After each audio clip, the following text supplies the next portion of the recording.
We begin on April 21st, 1993, at the Chorus Shrine Circus in Portland, Maine, as Oscar Cloutier and the rest of the clowns were performing before a packed audience. The Shrine Clowns are a fun group of grown men, believe it or not. We're not professionals, we're businessmen. Could be lawyers, doctors. The floor's wet. Go around. We raise money that goes to the Shrine Hospital. That's what supports it.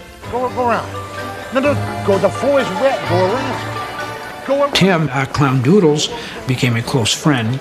Tim is a happy, jovial person. Everybody he came in contact with, he has that unique method of making them laugh.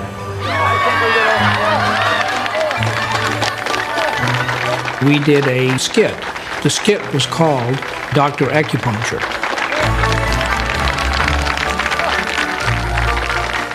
We had to run probably 100 yards off the set, and Tim, being a little bit on the heavy side, had a hard time with this. Tim weighs somewhere in the vicinity of 375 to 400 pounds. And as we got off the stage, he was panting. Oscar's friend, Tim Gary, had been a Chorus Shrine clown for 18 years.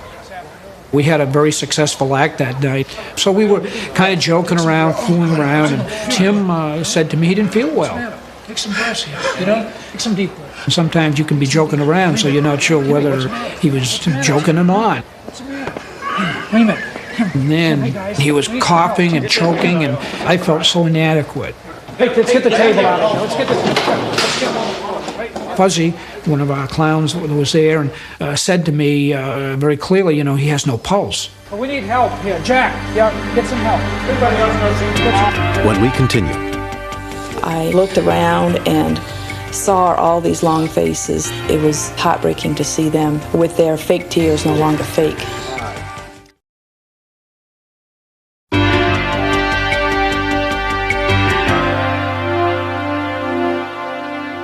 Just moments after the Chorus Shrine clowns finished their first routine, 50-year-old Tim Gary collapsed backstage and his heart stopped beating. Someone alerted Pat McFarland, who was trained in CPR, and he ran to see what he could do. Obviously, Timmy was in trouble. There was no breathing. His color wasn't good. His eyes were rolled up. When I first touched him and put my hands on his chest, I knew he was dead. There was nothing there. It was like touching a table. As soon as he heard what had happened, Dale Glidden, another Shriner with CPR training, came over to help. When I first observed him, there was no movement, no breathing, no pulse, and so I was really quite concerned that we may even be too late. 5, 6. Patricia Bibber, a registered nurse, also happened to be volunteering at the circus that day. Tim was a very large man, and because of that factor, it was difficult. You had to really strain to pull his head back in order to have an adequate airway. 6, 7, 8, 9, 10. That's better. 11, 12. His jaw was locked up and starting to close. Never mind his mouth. Use his nose. Use his nose. There wasn't anything on my mind except Timmy. It was like, it's the last thing you can do for this guy. And it's really important that you do just everything you possibly can. Breathe. Come on. Keep breathing, Timmy. Keep breathing. While he was being compressed, I just kept telling him, Timmy, this is Pat. Don't you give up on me. Don't you quit. And I think the very next thing that happened, I felt him come back to life. You got a pulse? Keep breathing, Timmy. Keep breathing. Come on, guy. Come on. He blinked his eyes a couple of times, and I remember somebody telling me I've established a pulse. And then someone again said, no, we've lost it. Within minutes, a City of Portland Advanced Life Support Unit was on the scene, led by Paramedic Lieutenant Dan Brown. Clear the way, please. When we arrived on the scene, we immediately evaluated and confirmed that indeed he was in cardiac arrest. This is a very serious condition. Keep going. But good CPR was being performed by 2 bystanders. 10. Timmy. Showing ventricular fibrillation. Ready? I'm going to counter shock. Everybody clear, please. Any pulse for that? No pulse. Okay, continue CPR. I was watching the monitor at this point. The monitor didn't seem to react. Nothing seemed to change, which told me then that there's nothing that we can do about this. And you want to chase it out of your mind, but you just can't do it. Tim is dead. Let them do CPR, please. members of the Portland Fire Department arrived soon after. They took over CPR, the ventilation, but at that time we still didn't have a pulse. Do you feel a pulse? 3. No, I don't have one yet. 5. I felt really washed out. I stood back and looked around and saw all these long faces, these sad faces. It was heartbreaking to see them with their fake tears no longer fake, but true tears coming down their faces. 1, 2, 3, 4. To my surprise, after about a minute or two, one of the firemen said to me, "Dan, I think we have a pulse." Come on, Tim. I can't feel his karate. Come on, It looked to me like on the monitor that they were getting a heartbeat, and it was erratic, but it was there, and it was slow, but it was there. Continue ventilations. Go down. Get up there. Okay, let's go. Pull it in. It's safety. Tim was taken to Mercy Hospital, where tests revealed that he had severe blockage in his coronary arteries. He underwent a triple bypass operation and was hospitalized for a month.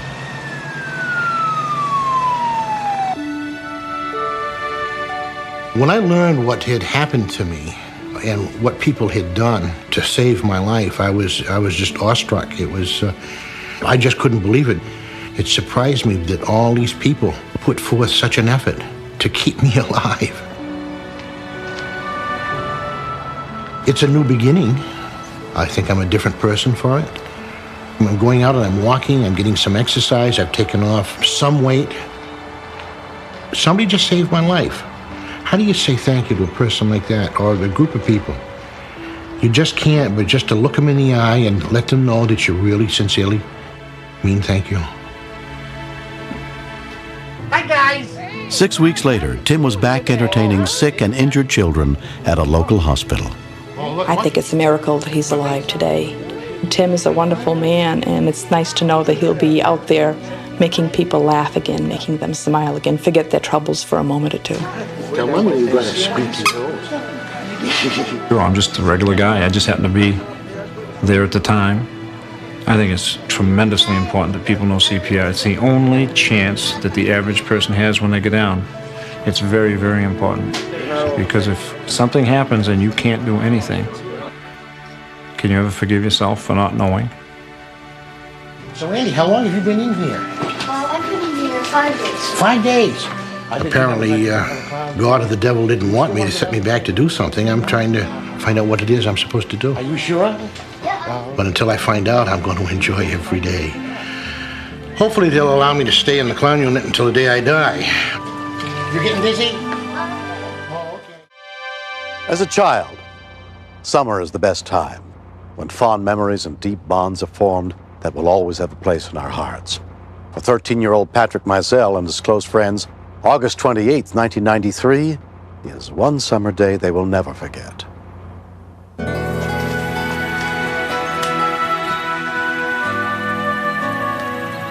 That afternoon, 13-year-old Maury Brazil and a friend were walking about a mile back in the woods behind his house.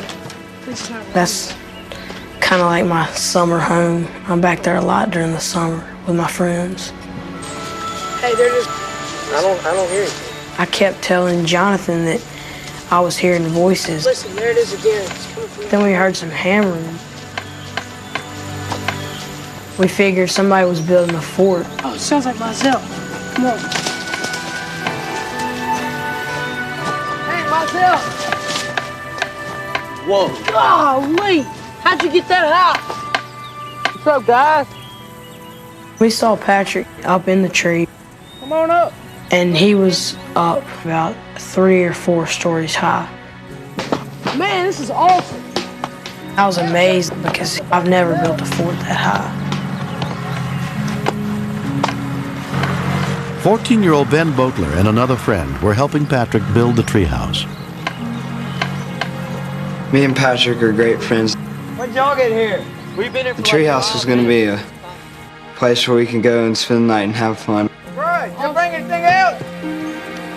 We were talking about how awesome it was and how cool it was going to be when they finished. Patrick nailed it. I bet you're gonna cook. Oh, I'm in the hall. Oh my God, Patrick! Oh! When Patrick hit the ground, it was one of the most terrible sounds I've ever heard in my whole entire life. When we continue, He was laying on the side, he wasn't moving, and everybody was kind of running around screaming, what do we do? You know, he's dead. He's not breathing.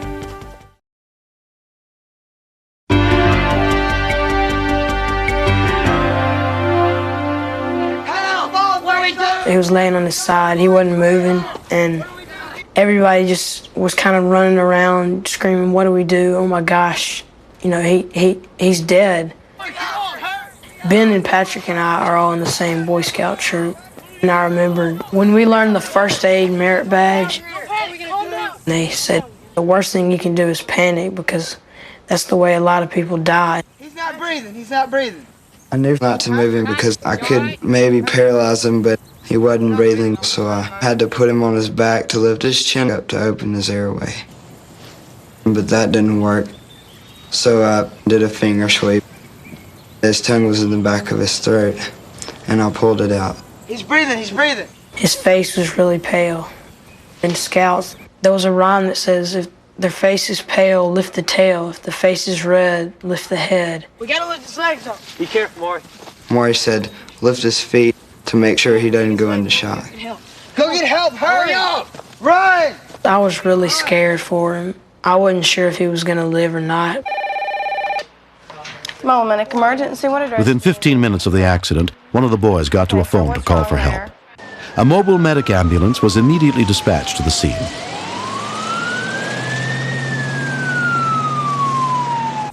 Hang in there. Adrenaline was pumping through every vein in my body, and I really couldn't believe that this was You're gonna happening. be okay, Patrick. Hang in there. He was breathing very raggedly, and I thought he was going to die. Come on, Patrick. Me and Patrick are great friends, and I can't imagine him not being here anymore.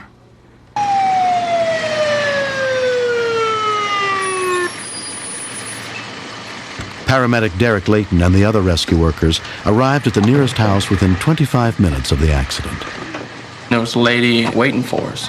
She said, get on the four-wheeler, and he'll take you to where the patient was.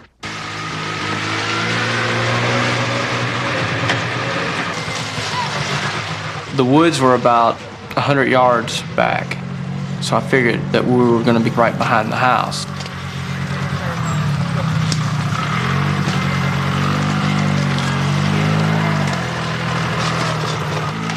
How much further?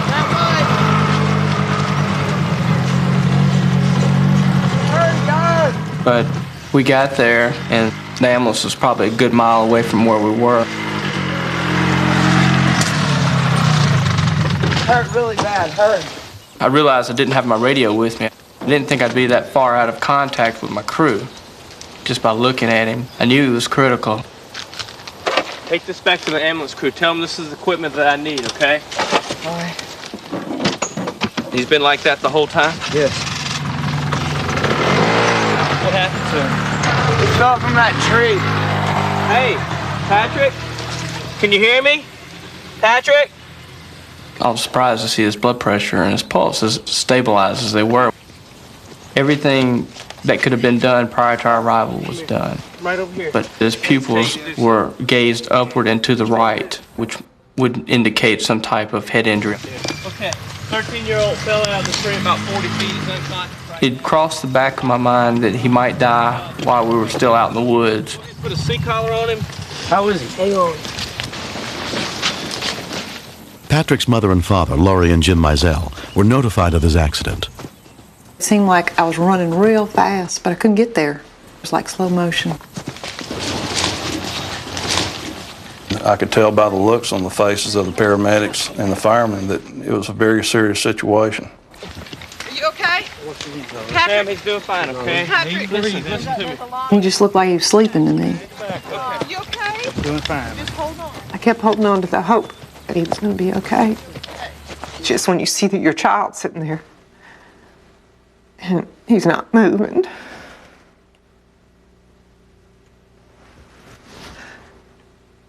It's just kind of frightening. A lot of brush.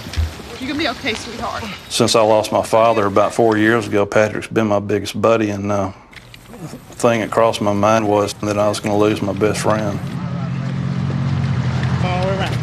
It's real scary to think that you might outlive your child. I just would rather die than him die.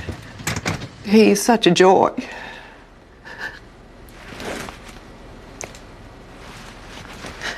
Such a sweet, good kid that I just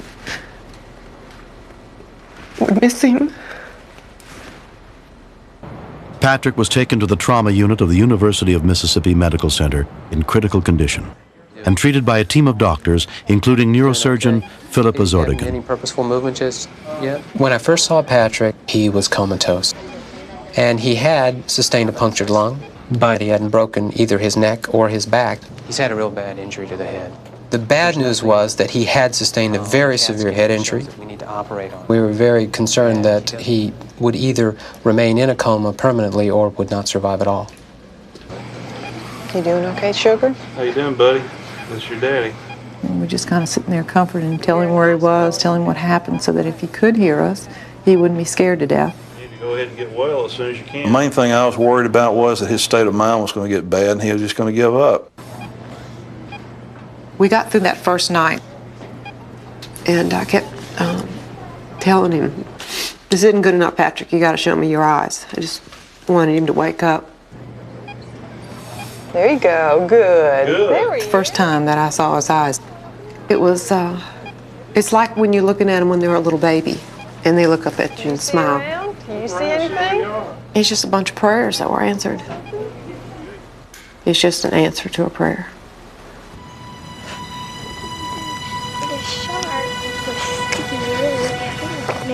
13-year-old Patrick Mizell spent 10 days in the hospital. In the 2 months since the accident, he has made an amazing recovery. I think that Patrick was an incredibly lucky young man. I don't think anyone else who would have fallen that distance would have done nearly as well or even survived that fall. He's still a little bit slow in his speech, but he's back in school. He has been asking me if he could start lifting weights again. Now I have to be the meanie and tell him, no, you can't do this just yet. Slow down. Concentrate on the ball. I'm looking forward to just being able to do my normal activities. But I intend to be like real careful in a lot of the things that I do. I've learned that I'm not invincible. He's been very adventurous. Jim and I have said that if he makes it through his teens alive, it'll be a miracle. We tease him now. We tell him that some angels caught him on the way down, which probably happened. I will do my best to do my duty, to guide my country, to obey the scout laws. Their training they had learned in the Boy Scouts was the exact thing that he needed at that time. If it hadn't been for them opening his airway, he would have been dead before we got there. There's just no question that they're the ones that saved his life. We have a victim here that's in shock. What do we do, guys? This accident has pulled us together because we've realized how fortunate that we are that Patrick is here and that we all have such a good friendship. Vitals, see if he's breathing.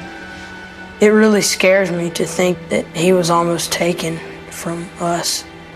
I hope that nothing like this will ever happen again because it was really hard. I don't think I can repay all the people that helped me. I want them to know that I'm very grateful for what they did. Little frogs. Maybe I'll get to see him grow up more and see his kids, and when he has his own, he'll probably be able to feel the fullness of being a parent and the love that comes from it. He's my special son, and he always has been. You've done several things to me in your lifetime that have made me probably greater. Wanda Detterman worked the night shift at a local factory in Indianapolis, Indiana, to support her 2 sons.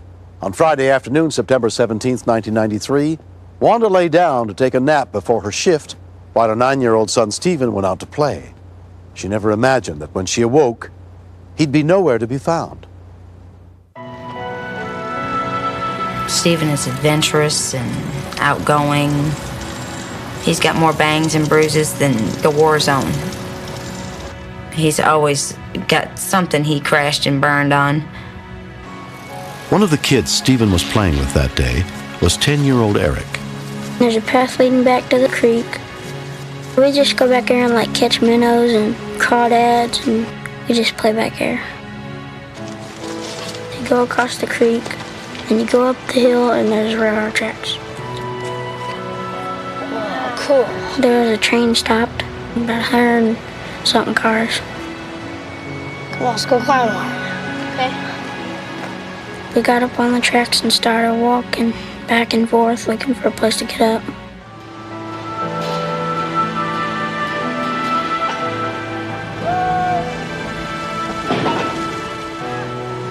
It was scary. It was like there was nothing to hold on to. It felt like you were gonna fall off whenever you walked.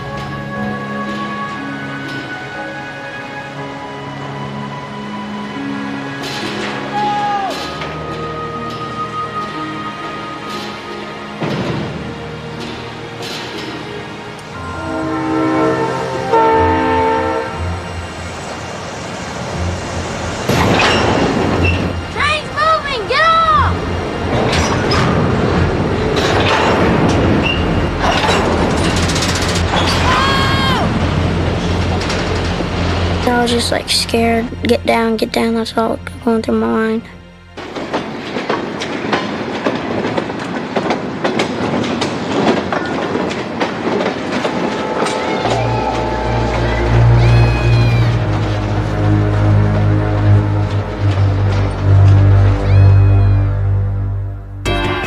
When we continue. After a while, you just can't think straight. And you look at all the places he plays, and you just think, what could have happened to him? That he's not home yet.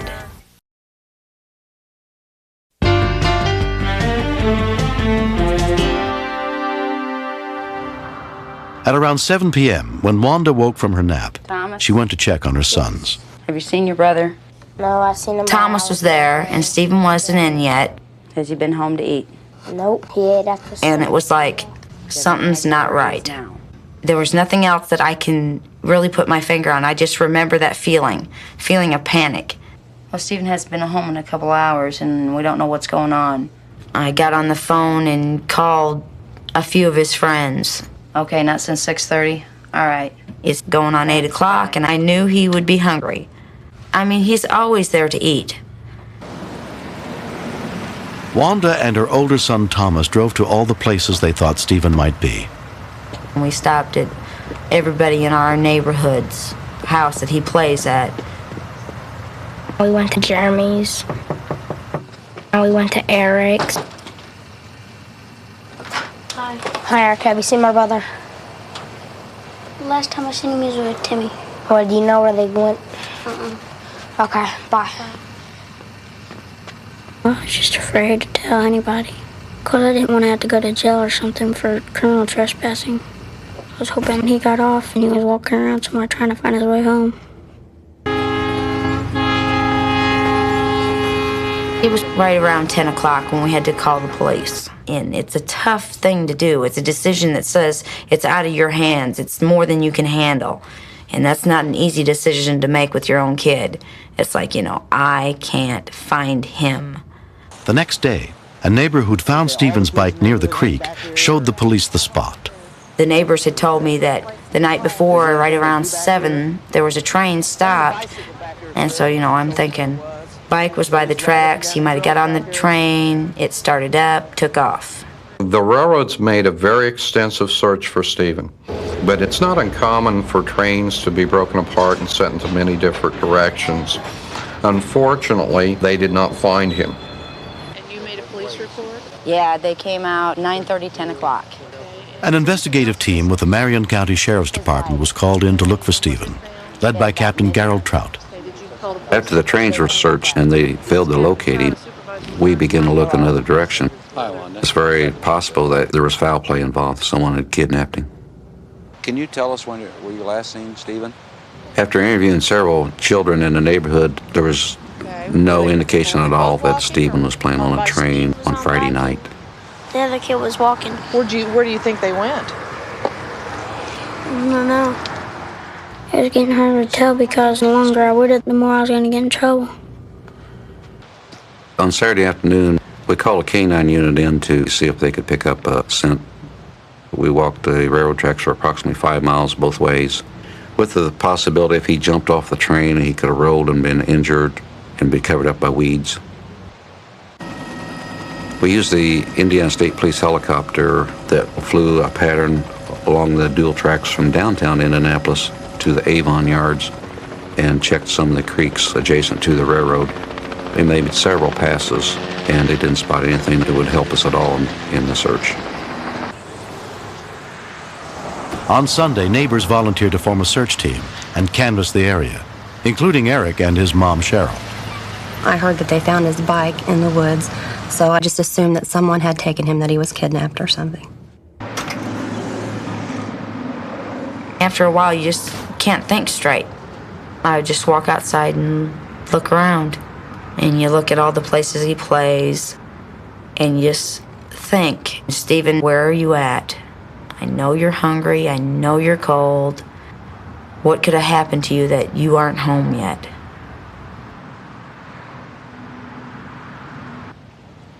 By Monday morning, 3 days after Stephen's disappearance, 4 boxcars from the original train were 60 miles away, about to be filled with grain. We're talking about tons of grain falling down the chute, loading cars very, very quickly. And it's a very mechanized type process, so there's very little human involvement. Just in 1992 alone, 533 individuals lost their lives playing along railroad tracks or in railroad yards. It's a very dangerous situation.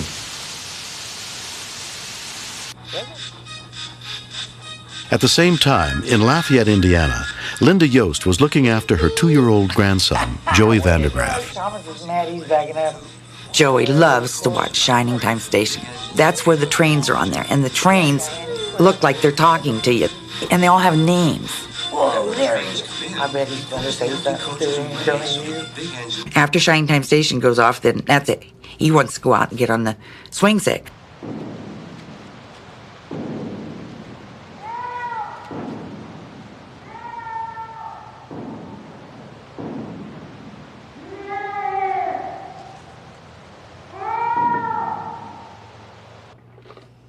I was picking stuff up, and I looked up, and there he was, all right back in there, hollering at me, "Grandma, Grandma."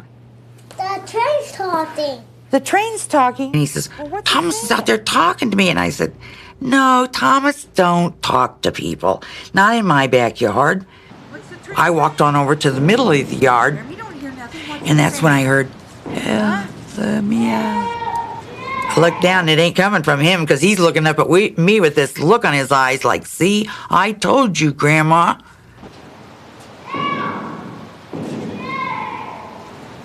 Where are you at? You're in the train? I thought, whoa, how am I going to call the sheriff? How am I going to call the police? Ooh, I don't know their number. And I don't have my glasses on. So I hit the back door at the same time a light bulb went on in my head. And I go, 911, 911, yay. Detective Sergeant Jerry Gerard of Lafayette City Police Department was the first on the scene. When the call came in, I was probably within 2 or 3 blocks of that location. Dispatch had indicated that there was some pounding and yelling. Didn't hear a thing. Police department. About that time, we did hear a faint voice yelling for help, and you could hear some pounding, like he was inside one of them. There's an open door out there.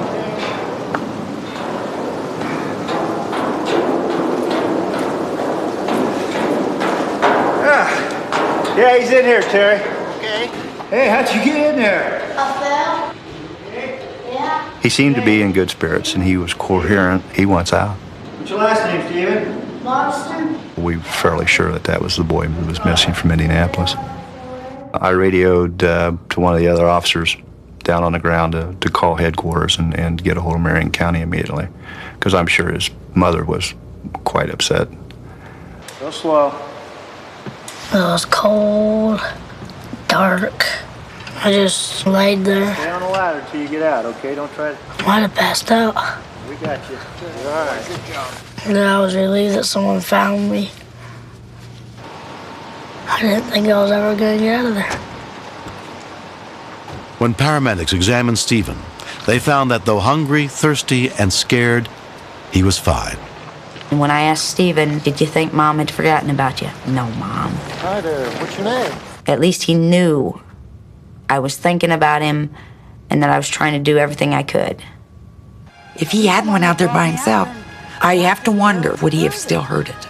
Joey, I want to make you an official Lafayette junior policeman. You're really a hero. Was it maybe just a little bit of God's way of stepping in there? You just have to kind of think, there's somebody up there watching out for people, you know.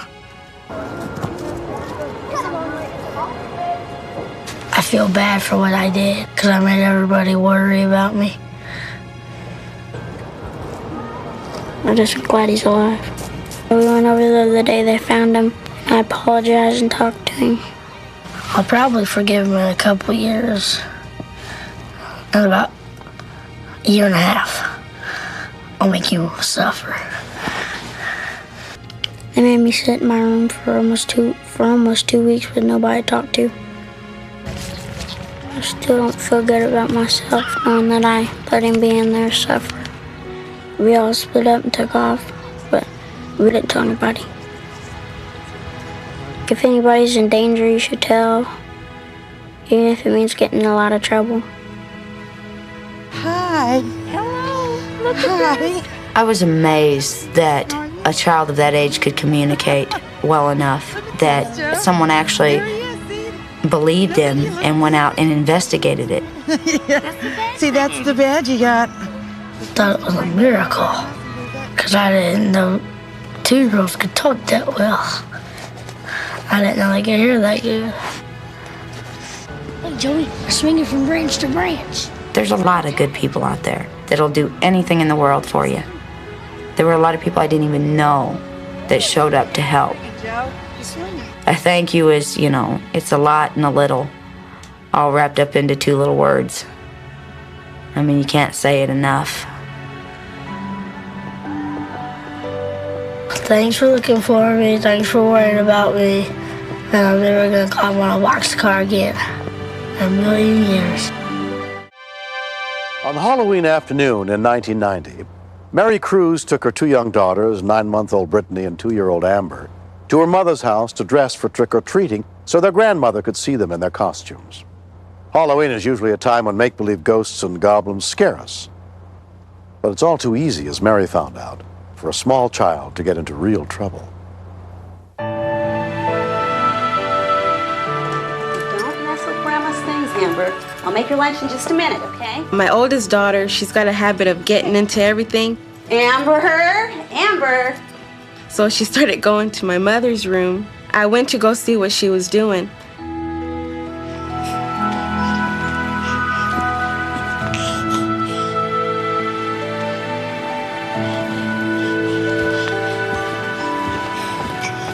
Amber, honey, no.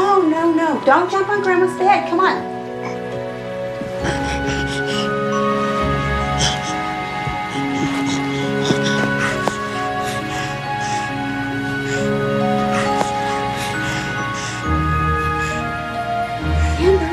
No, Amber, sit down. Come on, we've got things to do.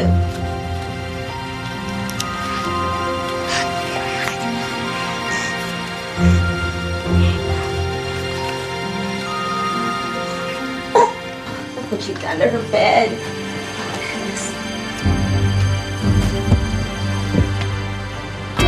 When we continue. I was scared, I was panicky, and cars were passing by, and they would just look at me and keep going by.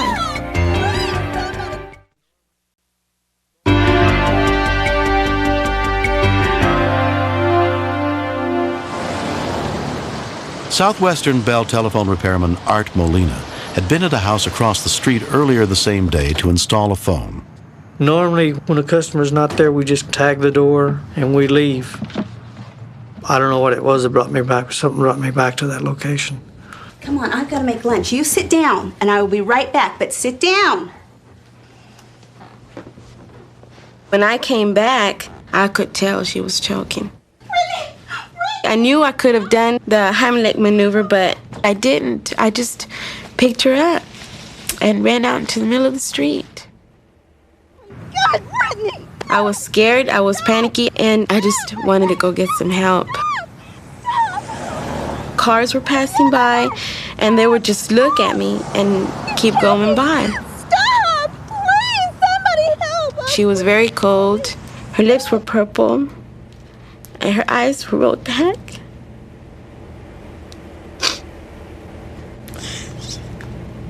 I think she had died on me, you know. And I heard a lady hollering for help. She was carrying a baby, and I thought that the pickup had hit the baby. And as I got close to the truck, the lady started hollering, "Help me, my baby's choking." Somebody help! I just felt somebody pull her from my arms. It was like an angel sent from heaven. Let me have the baby, come on. When I saw the baby, I didn't know who was more scared, me or her, because I thought I had a dead baby in my hands. She's not breathing. Help her, save her, please. Come on, Brittany. I did the back blows, and I checked her pulse, and I couldn't feel nothing. Baby, please, come on, Brittany. I was scared. Come on, baby. Come on. I couldn't remember the proper steps or anything. Go call 911. Hurry! So I says, "Lord, please help me remember what I need to do." Come on, baby. Breathe. Performing CPR on the baby. 701. The call for help came into the Odessa Fire Department. Rescue workers were immediately dispatched, including paramedic Randy Grissom. I was a little worried about getting there on time. Whenever we have a child choking, you've usually got only 6 minutes before brain damage does start occurring.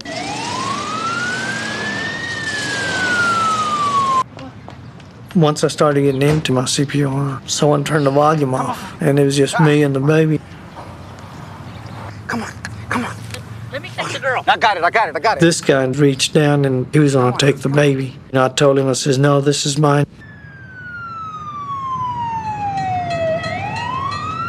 I thought I had a good, clear shot. Everything was working great. All of a sudden, the cross arms come down, the lights come on the railroad crossing, and I had to find me another route real fast. I thought I heard a siren coming, and then I thought I heard it leaving. But I didn't have time to even think about that. Come on, baby. Come on. I had turned my face sideways, and then I saw her little stomach just move up, and then her eyes opened up. Come on. And then she took a deep breath, and I says, "Thank you." Oh, my God.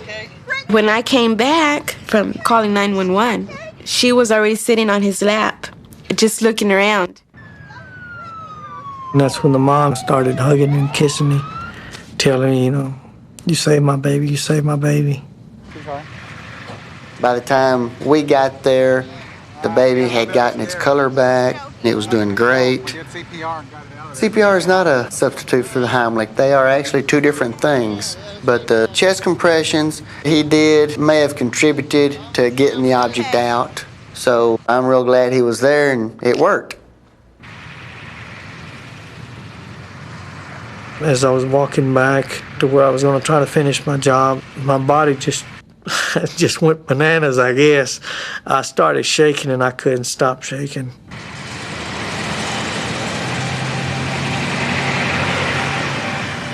After work, I went up there to check on her. And Brittany just came up to me, and she hugged me like I was just one of the family.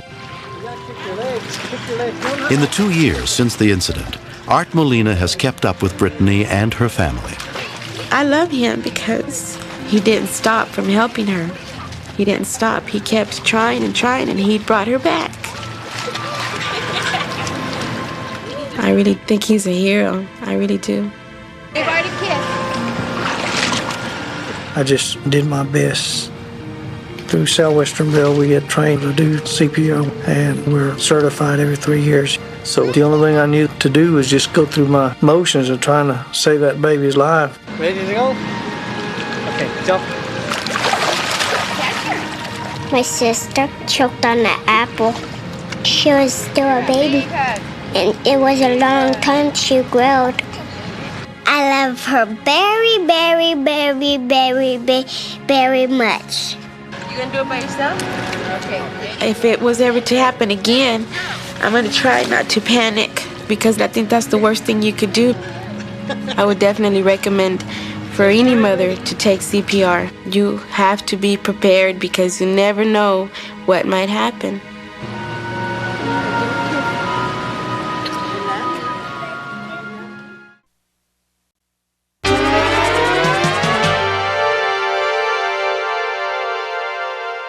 Nearly 1 out of every 3 people on the nationwide transplant list for hearts and livers will die while waiting for a donor organ.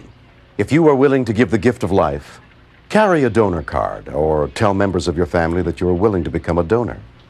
This series is dedicated to all the men, women, and children who choose to get involved when a life is at stake. I'm William Shatner. Join us again next week for more true stories on Rescue 911.